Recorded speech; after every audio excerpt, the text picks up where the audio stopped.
इस मामले की जांच राज्य सरकार ने एक आयोग को सौंपी थी, लेकिन वो रिपोर्ट आज तक उड़ीसा सरकार ने सार्वजनिक नहीं की है।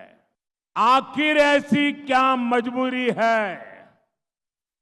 आखिर राज्य सरकार किसके पाप को बचाने की कोशिश कर रही है? सवाल तो बहुत जायज है कि अगर रत्न भंडार की लापता चाबी को लेकर खुद सीएम नवीन पटनायक ने न्यायिक जांच के आदेश दिए थे और उसकी रिपोर्ट भी आ चुकी है, तो उसे सार्वजनिक क्यों नहीं किया गया? ओडिशा के भूमि पर कोई तमिल बाबू शासन कर सकता है क्या? अरे जोर से बोलो, कर सकता है क्या? मैं आज कहकर जाता हूं, ओडिशा का मुख्यमंत्री कोई बाबू नहीं बन सकता, यहीं का धरती पुत्र बनेगा जो ओडिया बोलता होगा। रत्न भंडार मामले में बीजेपी नवीन पटनायक के साथ साथ उनके करीबी बीके पांडेयन को भी घेर रही है।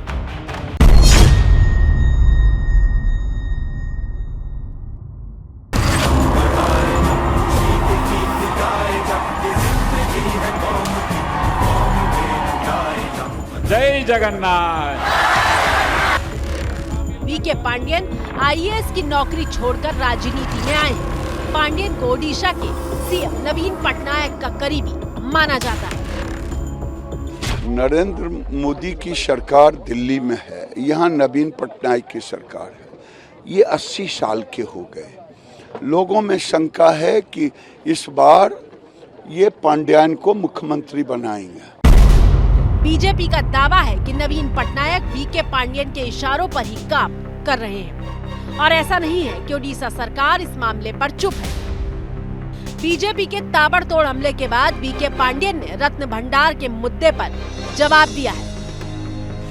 That is also under inquiry by the High Court, which the committee has decided to open the Ratna Bhandar on during the Rath Yatra time. During Rath Yatra time, it will be opened. So everything will come to, everything will be known to people when that inquiry is completed. Whether, if at all there was something missing, it will also come to the fore. So right now nobody knows what has happened. अगर दम है ओडिशा सरकार में तो चुनाव से पहले खोल के दिखाए, चुनाव के बाद खोलेंगे, रथ यात्रा में खोलेंगे।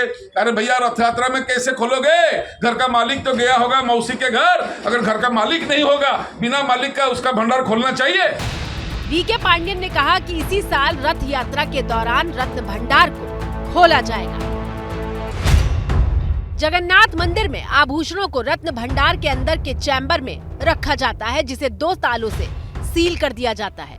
ये ताले केवल राज्य सरकार की खास अनुमति पर ही खुलते हैं और चाबियां मंदिर प्रशासन को सरकारी खजाने में जमा करनी पड़ती है। खजाने को खोलने के लिए ओडिशा सरकार से अनुमति लेनी होती है।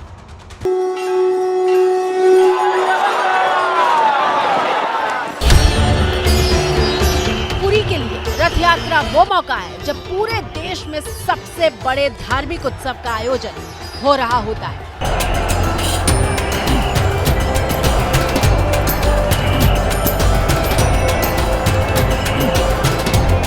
दो लाख की आबादी वाले पुरी में करीब 10 लाख लोगों की भीड़ होती है।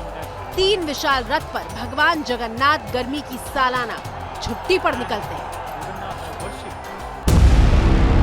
अब अगर वाकई रथ यात्रा के दौरान भगवान जगन्नाथ के रत्न भंडार का ताला खोला जाता है तो पूरा मुद्दा ही खत्म हो जाएगा। लेकिन रथ यात्रा की तारीख 7 जुलाई है, यानी चुनाव खत्म होने के बाद।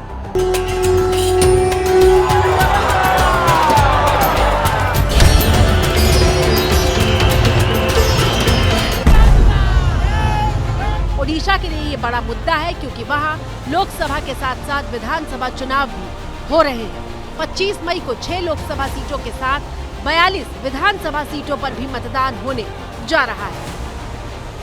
साल 2000 से यानी करीब 24 साल से नवीन पटनायक ओडिशा के मुख्यमंत्री की कुर्सी पर बैठे हुए हैं और इस बार भी वापसी का दावा कर रहे हैं। There is a limit to the amount of lies the Bharatiya Janata Party can tell. As you see, I am in very good health and I've been campaigning for around a month all over the state.